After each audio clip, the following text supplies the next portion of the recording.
What's up, Shellheads? The original Shredder remains one of the most enduring and intriguing versions of the character in all of the Turtles universe. The OG Shredder embodies the world that he comes from. Mirage Comics is not a hopeful place. It is dark, it is gritty, it is stylized, and intentionally so. It is every bit of 1984 that it comes from.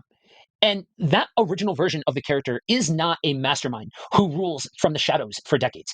He is not an egomaniacal, mustache twirling villain, an immortal demon, or a recurring boss fight. In Mirage Comics, Shredder is something more specific and far more tragic. He is a man who could have been more and chose revenge instead. And that single choice destroys everything for him. When TMNT #1 was published in 1984, Shredder was never intended to be a long-term franchise villain. He was born out of the same joke comic that the two guys wrote that the Turtles were a part of. There were 4 turtles, they were never meant to be anything serious, and then Shredder is a dude with a cheese grater on his arm and blades for hands. The whole thing was a parody of martial arts movies and that sort of stylized storytelling, but that image would become Oroku Saki.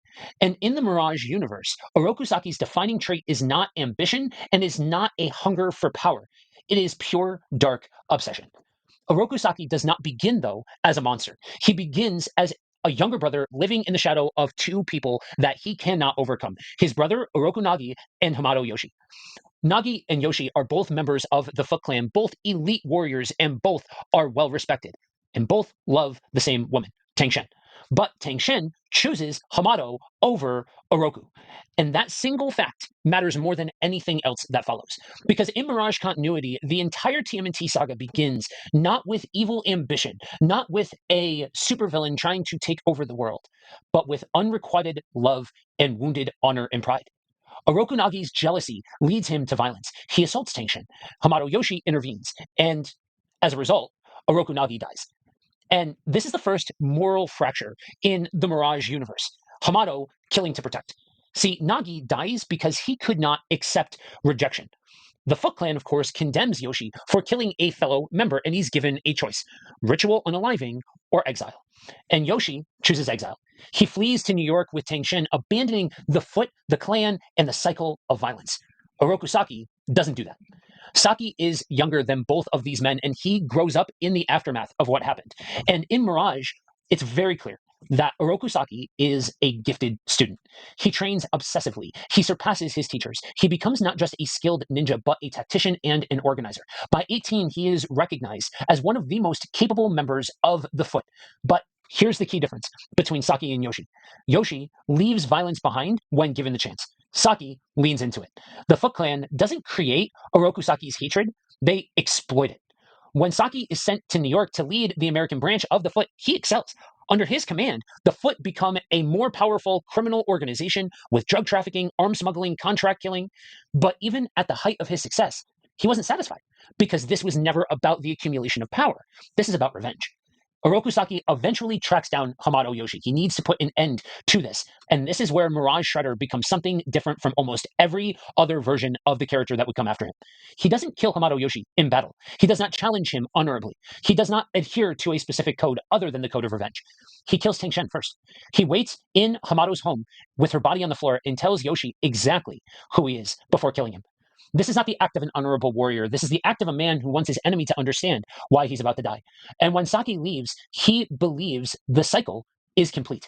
But he's wrong, because one witness remains. Splinter, Hamato Yoshi's pet rat, escapes. He ends up becoming mutated. He remembers, and for 15 years, he trains 4 sons not to conquer, not to do away with all evil, not to rule, but to avenge. This matters because in Mirage, the Turtles are not created to be heroes. They are created as the final leak to maintain honor and get revenge. And that makes Shredder's death an inevitability. When the Turtles finally confront Shredder, this isn't a random happenstance. Raph challenges him directly, appealing to honor, challenging him to face 4 students instead of hiding behind assassins. He accepts, but of course arrives with foot soldiers anyway. That alone tells you everything that you need to know about this version of the character. He believes in victory, sure, but not purity. The fight is brutal. The Turtles adapt, they keep their distance, and Leo impales Shredder. Dying, Shredder asks them to finish it. Leo offers him seppuku. This is the moment where Mirage Shredder is given a choice. and he refuses redemption. Instead, he attempts to kill all of them with a thermite grenade. Donnie disarms him, Shredder falls, and the explosion destroys his body. That should have been the end of the character, and originally it was meant to be. But when popularity ensues and there's more storytelling to be had, resurrection is inevitability. But Shredder's return in Mirage was an inevitability, but it wasn't a resurrection in the traditional sense. It was desecration. See, the Foot Mystics recover what remains of Oroku Saki's body. His flesh is consumed by a colony of mystical worms. Those worms absorb his memories, his hatred, his will. What comes back isn't Oroku Saki. It's an echo of the feelings he had. This is crucial. Mirage does not undo Shredder's death. It corrupts it. The Worm Shredder wears his shape, remembers his hatred, but lacks his humanity. It is a creature driven by residue, not by purpose. Leo eventually decapitates it, the remains are burned, and even then, fragments survive. The worms adapt. They merge with aquatic life. They become something new. And each return becomes less about revenge and more about refusal to end. Final destruction of Shredder does not come from the turtles alone. It comes when the Foot Mystic Mishimi realizes that what he is serving is no longer Oroku Saki. There is no honor left, no memory worth preserving. The creature ultimately destroys itself. It's not defeated and it's not redeemed. It's exhausted. Because Mirage Shredder is not a villain who must be endlessly fought. He is a warning. Oroku Saki is not evil because he loves power. He's tragic because he cannot let go. Every chance to stop the cycle is present in the story, but none of them happen. And so the cycle of violence continues, hollowed out, degraded, and meaningless. By the time the Shredder truly ends, there is no satisfaction left to be had, just wreckage. Mirage Shredder works because he ends. He doesn't linger as a mascot and he doesn't become a cartoon caricature. He does not escape consequence. He dies because revenge consumes him completely. And in that sense, Mirage TMNT has no pure heroes or villains, only people who make better or worse choices. Oroku Saki is not a dark god. He is not a man who had potential, skill, intelligence, leadership, and burned all of it chasing a ghost.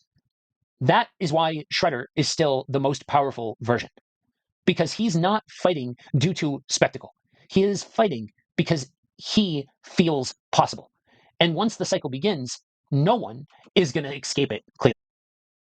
It's interesting that really the biggest trait of this version of Shredder and his story, even though it gets mystical and it gets weird and all of that, is the cycle of violence. The fact that this is a character that is a product of his environment and continues to double down and choose that as the turtles have opportunities to stop the cycle of violence. And this whole thing shows all the shades of gray that exist within the Mirage continuity. And it leads to really intriguing character storytelling, like with Oroku Saki. Let me know what else you want me to cover now that we are back. I will catch you next time. Cowabunga Shellheads.